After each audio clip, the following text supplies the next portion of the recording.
So how is it like working with Nate Burleson, Kay Adams, Kyle Brandt, Will Silva, and then Peter Schrager and everybody? How is it like working with them?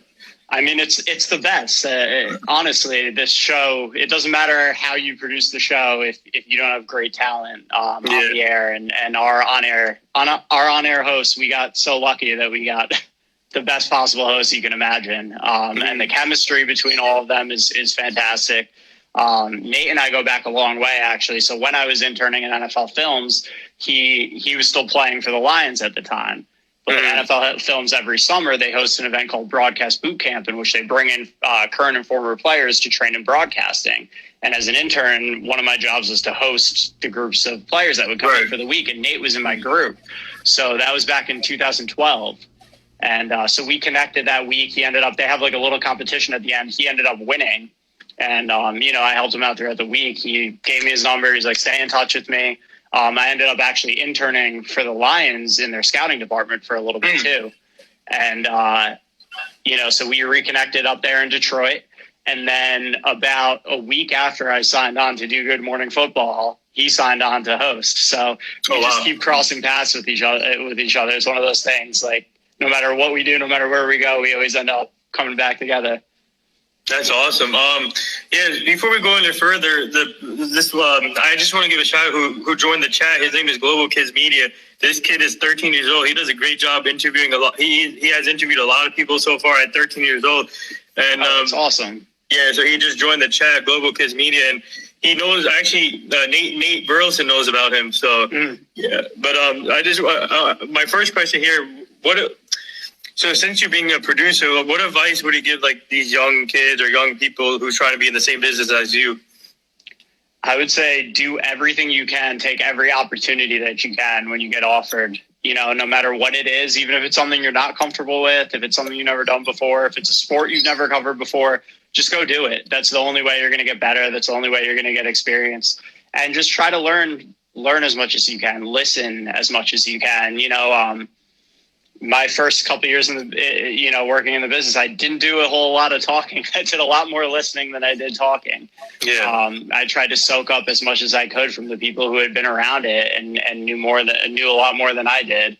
And getting involved in the sports you want to cover is a great way to do it too. I was fortunate enough to kind of be involved in football first and then get involved in the TV side later. But that knowledge and that experience that I gained from being involved in football, definitely helps me grow on the producing side as well.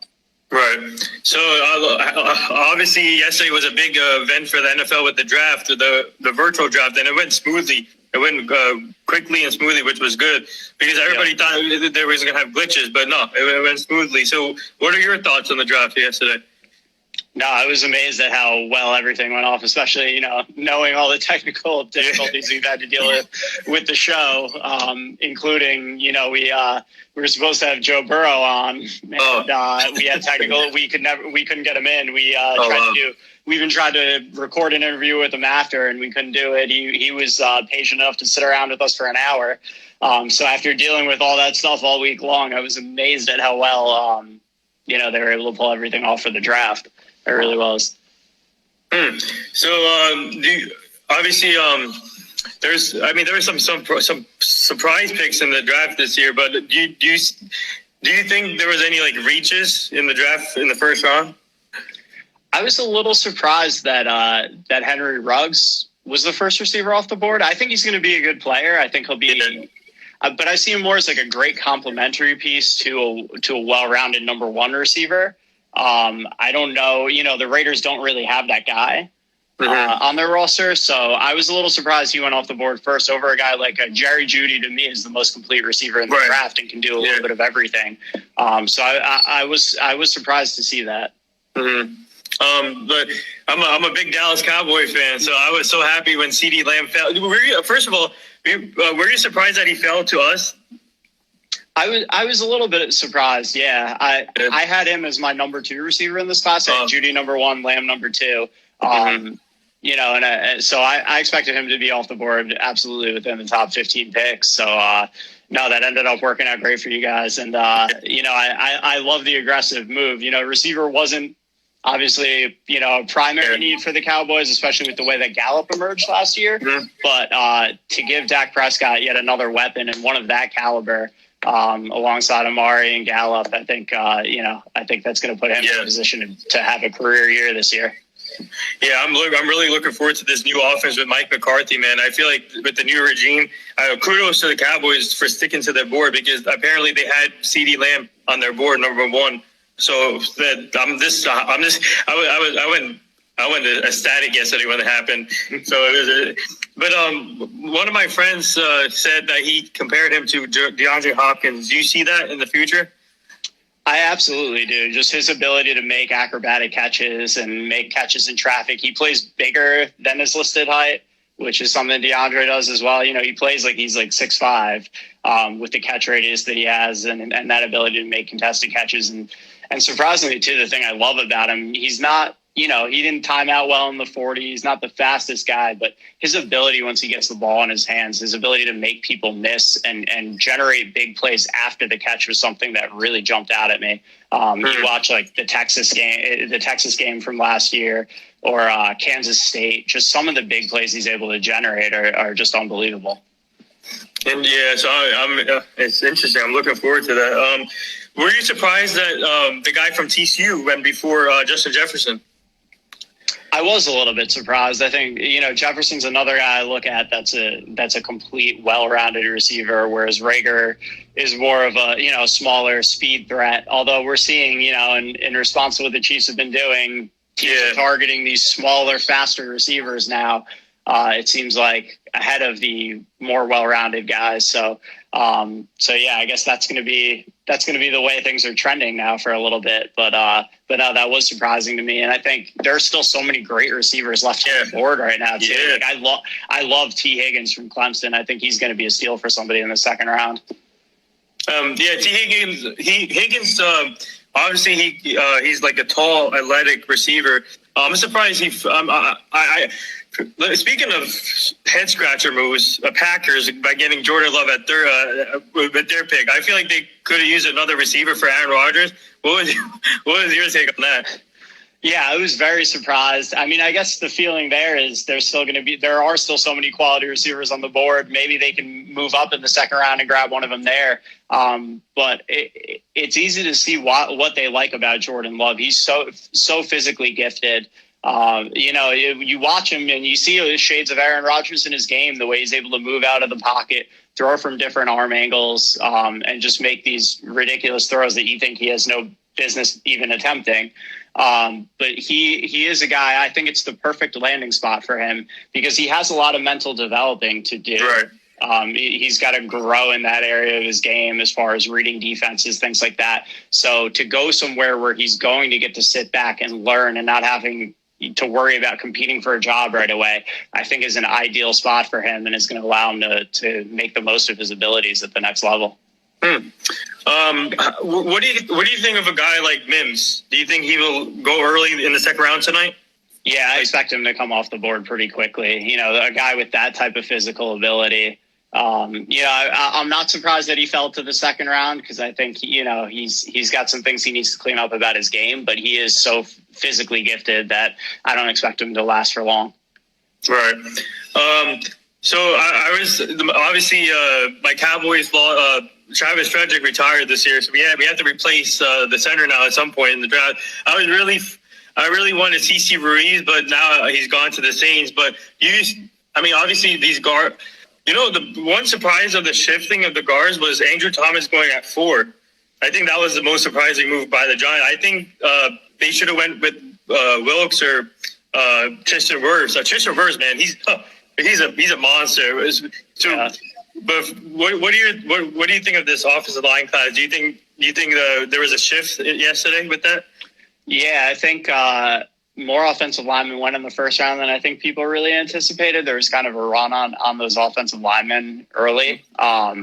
And I do think Andrew Thomas was one of the big surprises to me as well. I had Becton as my number one tackle in this class. I like Becton a lot.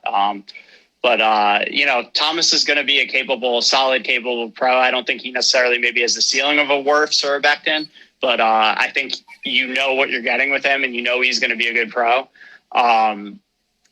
As far as the Cowboys are concerned. Yeah, is there any centers available? Honestly, looking at them, I know they like Looney a lot. Yeah. I think I wouldn't be surprised at all if you see them give Looney a shot to win that job. And Looney's a guy too who, I remember watching him a lot when he first came into the league with the Niners, watching him in preseason and things like that. And I love his toughness. I think he's a guy that absolutely could be a starter in this league. So I'm interested to see what he can do, given more of an opportunity going forward as well. Yeah, I forgot we even had McGovern, the Penn State center from a year ago. I feel like he can be a young development a piece for us. But I mean,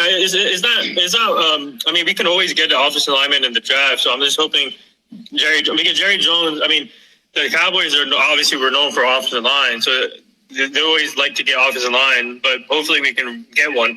But we have a question for you here.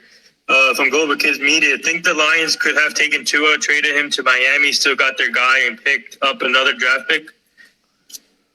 The one thing I would have worried about there, if I'm the Lions, if you swap back from 3 to 5, is if the Giants would have taken Okudah, which I think they were worried about, because the Giants definitely need some cornerback help as well. So I know the Lions loved Okudah. So if he's the guy they wanted, if he's the number one guy on their board, why mess around? Maybe that could have worked out for them. But if they end up making that trade back and lose the guy that they coveted in this draft more than anybody, that's a tough one to get over. So, I think they did the right thing there by playing it safe, picking the guy that they wanted when they did. All right. Do you think it was surprising when the Patriots trade? I mean, obviously they like to trade back, but were you surprised they traded back in this draft? Because I feel like obviously Jordan Love is still on the board, and they need a quarterback. Were you surprised they traded back and I get that pick? I mean, they could have used Jordan Love too, actually. Yeah, and also those receivers that are on the board there. Still, so I was a little bit surprised. I'm not surprised that they weren't necessarily in love with Jordan Love, because, as I said, like, if they're going to draft somebody in the first round, it's somebody that's probably going to be playing right away. And I don't think Jordan Love is quite at that at that place right now. But I was surprised that they didn't take, one of these pass rushers or one of these receivers that's still on the board, because there are still, there's still some great pass rushers out there too, and they can use another one. So we'll see what they're going to do. They have a lot of picks still. They have 13 picks left. They have 4 in the third round. So they're going to be very, very busy tonight as well. Yeah. Let me ask you about these quarterbacks that hasn't been mentioned yet. There's this guy named Jake Fromm from Georgia, and I really like this kid because he's in college. I think he was one of the most accurate throwers in college football, Jake Fromm. And what do you think of a guy like him? Do you think like a Patriots team will take a look at him, or some other team that wants a developing quarterback? Yeah, he's a guy definitely worth taking a look at. He obviously, he has the skill set, and we've seen it at times. I'm not surprised that he's still on the board out of the first round. I think he might be on the board for a little bit longer. I see him more as like a mid-round pick in this draft. But he's a guy. I think he's still got a long way to go, honestly. But I think the physical tools are all there. If he goes to the right spot, he's another guy that I think it's all about situation with him. If he goes to a spot where they're going to use him properly, give him some time to develop, he's a guy that I could really see coming along. But I'm also intrigued by Jarrett Stidham with the Patriots. Yeah. He was the one guy going into the draft. I remember talking with Kay and Kyle before the show one day. And I was saying, I think Stidham, if there's one guy that isn't a first rounder that could be a quality NFL starting quarterback, I think it's Jarrett Stidham. And then, of course, like the next day he ends up going to the Patriots. But yeah, so we'll see. I'm intrigued to see how he develops, because he has an unbelievable arm, and having that year to sit behind Brady, it's going to be interesting to see how he looks. And there's still the possibility, too, of the Patriots making a trade for an Andy Dalton now that the Bengals have secured Joe Burrow. So I'm wondering if that's something that we might see happen tonight as well. Interesting. Before we get to my next question, we have a question for you. from Stephanie. She's one of the GMFB family fans. So she said she's a big Titans fan. So she said they need cornerback. Who's the best fit for corner? Well, I think right now Jalen Johnson is probably the best corner that's on the board. Right now, he was the guy that I anticipated going in the first round out of Utah. So I think he's a guy that if I'm a Titans fan, I'm looking to maybe move up for. If they do decide that that cornerback is the direction that they want to go, I think that'd be a good fit for him. Yeah, so going back to my Cowboys, we definitely need a safety or a corner, and there's some good quality safeties out there with Xavier McKinney and like Travion Diggs. We don't pick till 51. Do you think we should trade? Do you see the Cowboys potentially being on the phone the whole time trying to trade up to get one of these guys, like McKinney? I could definitely see that because to me, McKinney, I had a first round grade on McKinney. I think he's a phenomenal player, and Grant Delpit as well. I think Grant Delpit has one of the highest ceilings of anybody in this draft, and some teams were thrown off by his inconsistency. He had some injuries last year that had a lot to do with that. But as far as the high end of his ceiling, I think he can be an all-pro safety. When he's at his best, he's that good. He really is. So, yeah, I mean, you don't think any of them will last to 51 where the Cowboys pick? I don't know if I would risk it. If they start slipping down the board a little bit into a range where the Cowboys don't have to give up too much to make a move up, I would get aggressive and go get one of those guys because I could see them both becoming Pro Bowl players in their futures. Okay. So my next question here, this is going to be okay. So there's this quarterback in this draft where no one's talking about. He's from UConn. He got a couple of trials from NFL teams, but he's in this year's draft. His name is David Pindell. Have you heard of him? A quarterback from UConn. I have heard of him because I have a friend that went to UConn and is a big UConn fan. I haven't gotten the chance to study him on tape yet. Okay, let me bring this up to you real quick. I'm having him on the show potentially next Tuesday. David Pindell, the quarterback that's in this year's draft, and he's really talented. He's really talented. My friend told me I watched some tape on him, and my friend gave me more of a scouting report on him. This guy, they think that he can be the next Deshaun Watson in this draft. Wow. Yeah, I have to check him. I'm gonna have to check him out. I haven't gotten the chance to study him. Actually, I posted his highlight video on my Instagram feed. If you want to go, I'll tag you in it, and then you can check it out. Yeah, he's sounds good. He's like mobile. He's fast, and he can throw. He's a good thrower. So I think he can be a steal in the draft if someone is looking for him. And there's no one's talking about him. I don't know why, but he's like he comes from like a UConn, so I guess an unknown name, but I feel like he can be the next good talent in the NFL. So I just want to bring that up. So yeah, but my next question here. Who is your, obviously there's a lot of talent, but who is your best value talent left on this draft? Who is your best value? I think overall the best value right now is DeAndre Swift out of Georgia. I have him as the best player left on the board from a pure talent perspective. Obviously, running backs aren't valued the way that they're used to. So it's tricky to tell exactly when he's going to come off the board or when any of these running backs, because I think him, Dobbins, and Jonathan Taylor are all going to be really good running backs in this league. But, we just saw our first running back came off the board at pick 32, with Edwards-Helaire. So maybe we see a little bit of a run on running backs here at the top of the second round, but it's the toughest position to predict as far as where these guys are going to go. Yeah, so speaking of the Chiefs, were you surprised that they went the LSU guy route? They could have went for Swift. That he could have been the perfect fit behind Patrick Mahomes. Were you surprised that they went for Helaire instead of these running backs? I wasn't too surprised just because they're in the position where a rare position from a Super Bowl winner in that they brought everybody back from their coaching staff to the players on the field. So they had the luxury of just picking the best player available and the player that they liked the most. And, not a lot of teams are fortunate enough to be in that spot.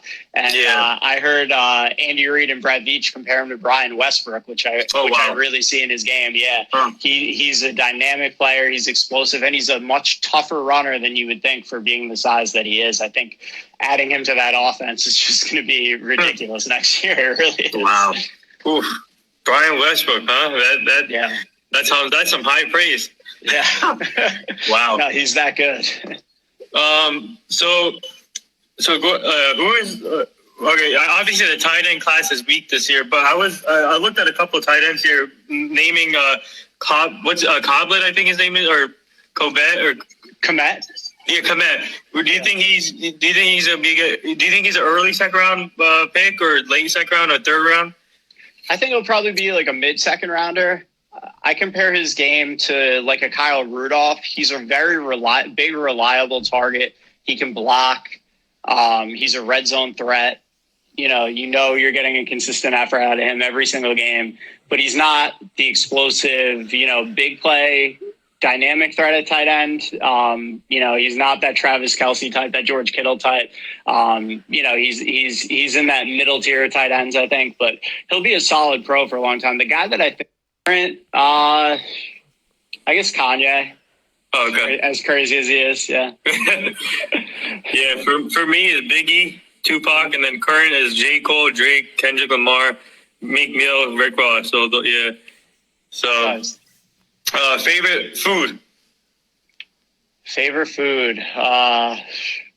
Well, it used to be chicken parmesan, but I've gone vegetarian. Oh. So usually sushi is my go-to when I want to treat myself and go for something. But usually go with sushi. Who, out of all the people on GMFB, who is the funniest on the show?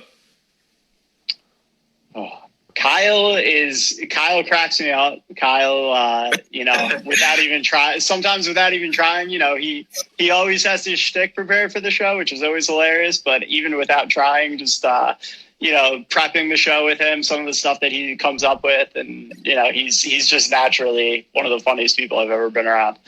Oh, let me bring this up. There's a question from Global Kids Media. He wants, let's see here. Oh, Global Kids Media wants to see me as an NFL Network insider. Global Kids Media, but do you see?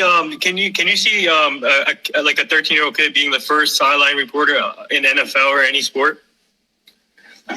I mean, with what these kids, we've seen so many talented kids now get in positions where they're getting opportunities. I remember that kid that was covering March Madness a couple of years ago. That did such a phenomenal job, and he was better than a lot of the grown men that you see doing it. So I don't see why not. Favorite sports movie? Basketball. Was it? Yeah. Does that count? Yeah. The comedy movie? Yeah. Favorite non-sports movie? Oh, that's a tough one. I'd probably go Shawshank for that. Oh, okay. Favorite thing to do outside of the GMFB shows? I love playing basketball in my free time. Haven't gotten a chance to do that much with everything going on, but that's probably my favorite thing to do to unwind is just go out and play basketball and clear my head a little bit. Right. Thoughts on the Michael Jordan documentary if you saw it? I haven't gotten to check it out yet. Oh, okay. I'm actually going to watch it this weekend. Yeah, with the show launching back up, I haven't had the time to check it out, but I definitely plan on it this weekend. What is your most memorable show you ever did with the GMFB crew? Oh, that's a really good question. I think our first draft show that we did down in Philly a couple years ago, our set was right outside the Rocky Steps, where they had the draft stage. And, we had a bunch of coaches on. We had Jimbo Fisher. We had Matt Rule when he was the coach of Temple came on. And just feeling the energy of that city, feeling the energy of the fans that were around to attend the draft. That was just an incredible experience and something I'll always remember. Yeah, me and my friends were actually at that draft too. Oh, really? Yeah, we were at the, I think it was 2017, right? Or 16, 17? 2017, yep. Okay, yeah, we were there. That was an awesome experience. It really was. The energy was just incredible there. Yeah, I still wore my Cowboy sub while I was in that Philly, and people were still talking trash. Yeah. But never stop. yeah. Favorite favorite car. Favorite car. Well, I have an Acura TL, and I love it, so I think I'll go with that. Who who was your role model growing up? My role model growing up, I always loved. Hold on, let me see. This guy over my shoulder, Larry Johnson. Oh, okay. Grandmama. Always loved it. Always loved LJ. He was my favorite athlete as a kid. And then the last two things here. I want to get my. I've been asking all my guests that come on the show about the late Kobe Bryant and getting their own perspective because he was my role model growing up, watching him play, and I just want to get your perspective, what he meant to you, and what does Mamba mentality mean to you? I loved Kobe too growing up. That was actually the first. I grew up a big Knicks fan. That was the first jersey that I had that wasn't a Knicks player. He was being 10 years old, being a younger kid, and seeing a guy come straight out of high school to the NBA and do everything that Kobe did. It's something that resonated with me. The way he was able to take the league by storm and just his mentality on the court. His ferocity and his approach to the game is just unlike anything we've seen. And, I feel like that's almost a lost art now. Hey, Cade Adams just joined. Uh-oh. Oh, what's up, Kay? What's going on, Kay? Oh, boy. You have any questions, Kay? Go. There we go. I'm trying to get you on the show too, by the way. I gotta watch what I say now. But yeah, I think that's just kind of a lost art. It's nice to see that all these players get along nowadays. But just here to learn from right.